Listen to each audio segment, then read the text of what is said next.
Hola colegas, yo soy Álvaro San Martín, dermatólogo del Hospital Base Valdivia, y vamos a conversar en esta sesión de los hemangiomas de la infancia. Los hemangiomas de la infancia son los tumores más frecuentes en la edad infantil, representando un 5 a 10% de todos los tumores que se presentan. Hay una menor incidencia en los no caucásicos, ¿ya?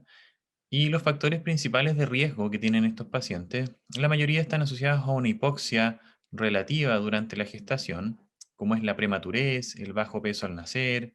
En general, el sexo femenino tiene una incidencia 3 a 5 veces mayor que el sexo masculino. Nuevamente, factores de hipoxia, preeclampsia, placenta previa, embarazos gemelares, madres de edad avanzada y también pacientes que son sometidos a biopsia de vellosidades coriales por algún estudio de genopatías. Con respecto a la etopatiogenia, hay dos teorías que hablan con más fuerza respecto al origen de los hemangiomas, que sería la teoría del origen trofoblástico o placentario, donde durante la migración de las células desde la placenta podría haber una anomalía en su desarrollo y de formación de hemangiomas en la superficie epidérmica y dérmica. Y la teoría de la hipoxia, que es la más aceptada actualmente y que se condice con los factores de riesgo que comenzábamos, que esta hipoxia relativa que se produce en el feto aumentaría los factores de crecimiento endotelio vascular y GLUT1 con movilización de células endoteliales hacia la piel. Hay diferentes manifestaciones de los hemangiomas, desde hemangiomas muy grandes y voluminosos hasta hemangiomas que son de aspecto mucho más benigno, entre comillas. Con respecto a la clínica, en general están presentes durante las primeras semanas de vida, se empiezan a manifestar, pero algunos pueden estar presentes al nacimiento, llegando hasta un 50%. En general hay una lesión precursora, que es una zona de vasoconstricción en la piel con algunas telangiectasias en su superficie, que posteriormente va haciéndose cada vez más definida, más eritematosa y lo que es característico de las angiomas de la infancia que van creciendo durante los primeros meses de vida. Con respecto a la clínica, cuando el hemangioma está instalado, ya son pápulas, placas, nódulos o tumores de color rojo intenso, superficie lisa o lobulada, y su localización preferentemente están en cabeza y cuello en un 60-80%, en el tronco en un 25% y en extremidades en un 15%. Ya la localización de cabeza y cuello vamos a ver más adelante que es una localización especial y nos va a dar obviamente algunas directrices de estudios concomitantes y también directrices de tratamiento. Habitualmente es una lesión única, pero de un 5 a 10% también pueden ser múltiples, que cuando son más de 3 llamamos a una hemangiomatosis infantil y requiere algunos estudios adicionales que también vamos a conversar más adelante. La historia natural del hemangioma. Tiene una fase proliferativa que se inicia entre la segunda y la sexta semana postnatal, con un máximo entre el primer y el cuarto mes. Pero en general es el segundo y tercer mes donde se produce el crecimiento más explosivo del hemangioma. ¿Ya?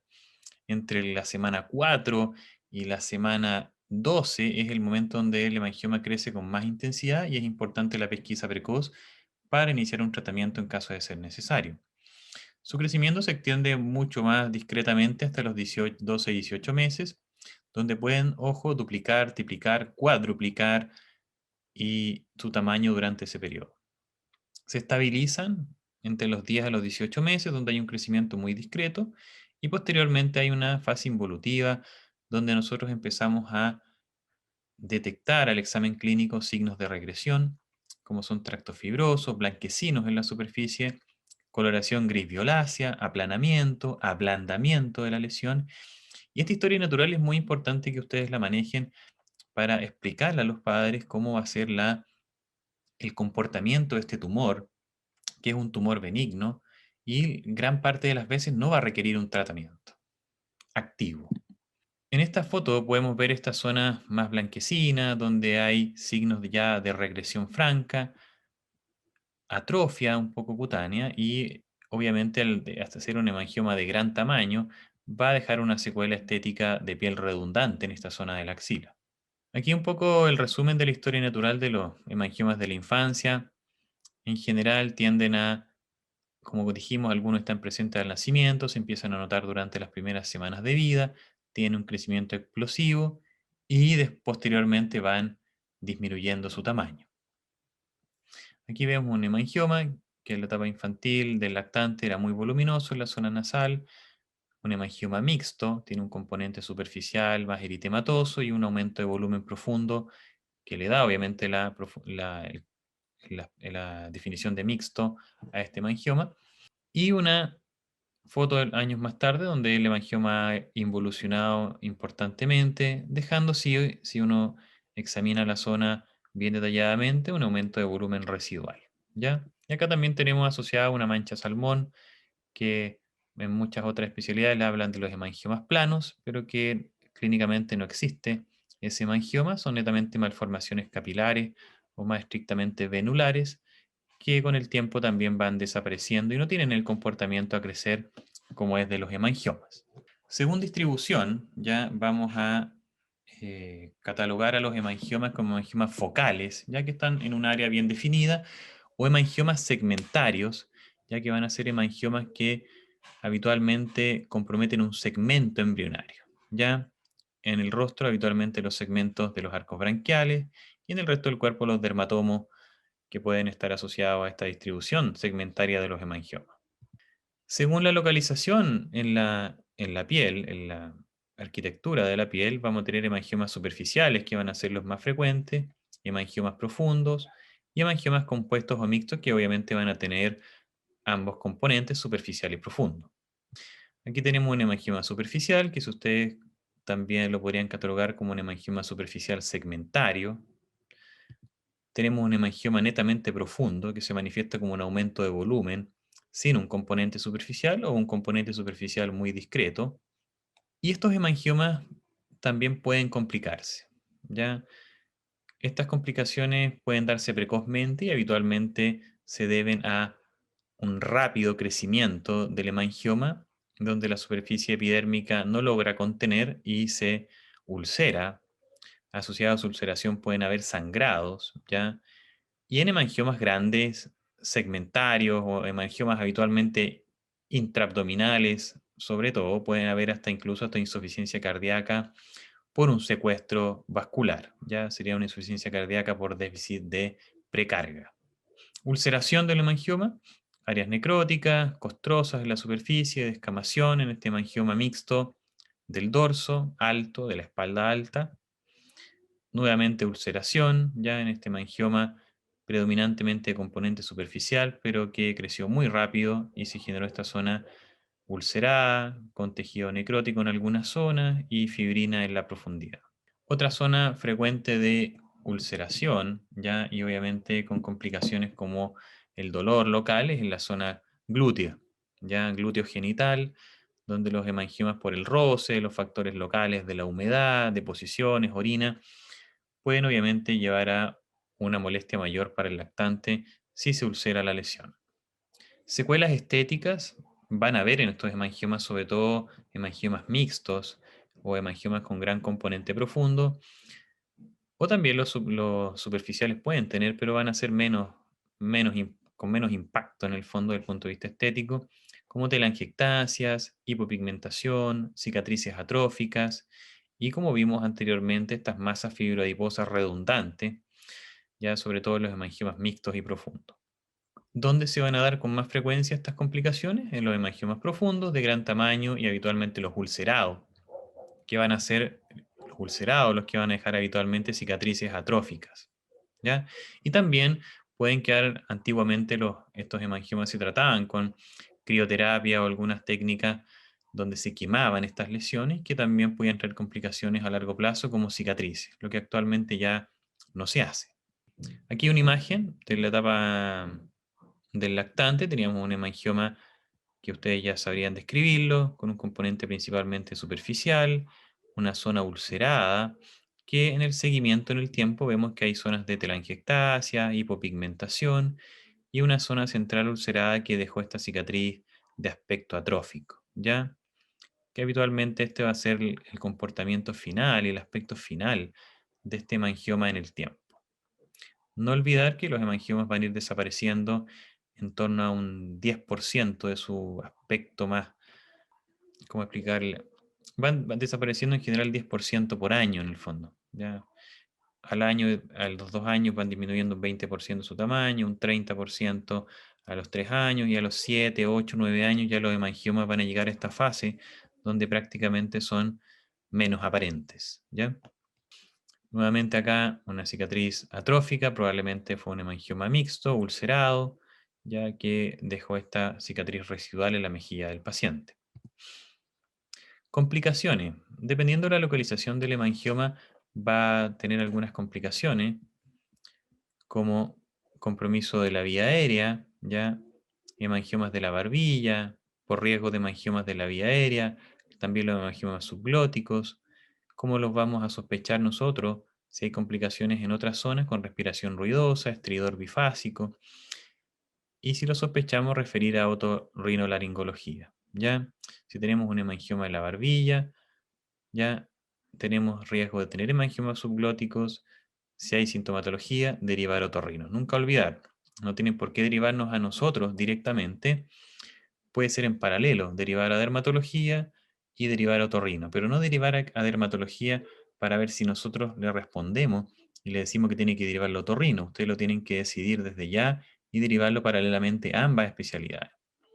Hemangioma de las fosas nasales, sintomatología respiratoria durante la ingesta, ya que puede obviamente llevar a dificultad en la succión durante los primeros meses, también va a requerir un tratamiento más activo. Hemangiomas de labio, ulceración frecuente, también sabemos que el labio es una zona de piel más delgada, que se puede ulcerar rápidamente frente a un hemangioma de rápido crecimiento, con dificultades en la alimentación del paciente. Aquí tenemos ciertas zonas, tenemos los hemangiomas de labio, hemangiomas de la barbilla, mandibulares, hemangiomas cervicales, que van a tener más riesgo de tener también algún componente hemangiomatoso en la vía aérea. Hemangiomas segmentarios del labio inferior, buscar vía aérea. Siempre sospechar la presencia de un hemangioma en esa zona, aunque el paciente todavía no manifieste síntomas, igual hay que referirlo a otorrino. Hemangiomas del labio superior, ¿ya? Otro ejemplo más de hemangiomas con este tipo de complicaciones. De acuerdo a su localización, también hemangiomas preauriculares, que van a tener complicaciones por obstrucción del conducto auditivo externo, que va a producir una hipocosia de transmisión que va a ser reversible. Hemangiomas parotidios, si son de rápido crecimiento o un importante componente fibrótico, pueden traumatizar mecánicamente al nervio facial con las secuelas, obviamente, motoras respectivas.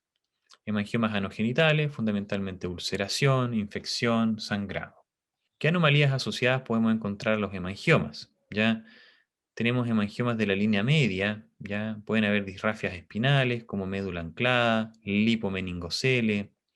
Ahí puede haber desviación del pliegue glúteo, lipomas o también apéndices cutáneos como hipertricosis localizada, que pueden darnos una luz de que tenemos que ir a realizar prontamente una ecografía. Así que ustedes también lo pueden hacer, ya derivan al dermatólogo, pero además le solicitan una ecografía lumbosacra al paciente, que va a ser útil mientras más pequeño sea el niño, habitualmente antes de los 7 meses.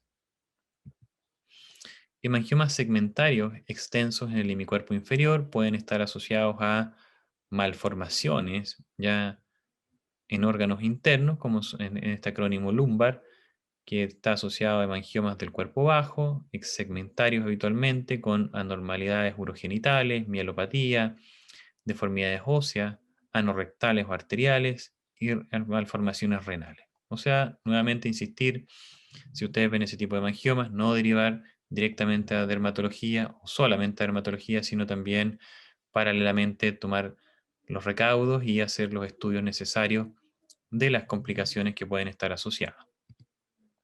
Hemangiomas extensos, no olvidar en la zona lumbosacra, estudiar el acrónimo lumbar. Malformaciones extensas, perdón, hemangiomas extensos en la cara, las malformaciones asociadas, está el acrónimo fases, ya que son malformaciones de la fosa posterior, hemangioma nuevamente, malformaciones arteriales o cervicales, defectos cardíacos, anormalidades oculares y defectos externales o del rasgue supraumbilical. ¿Ya?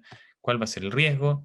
De accidentes cerebrovasculares, hay que solicitar un estudio con una angioresonancia de cerebro y referir obviamente a las especialidades en forma paralela. No olvidar, insisto, derivar a todas esas especialidades en forma paralela, no que los deriven a nosotros y nosotros derivamos a esas especialidades.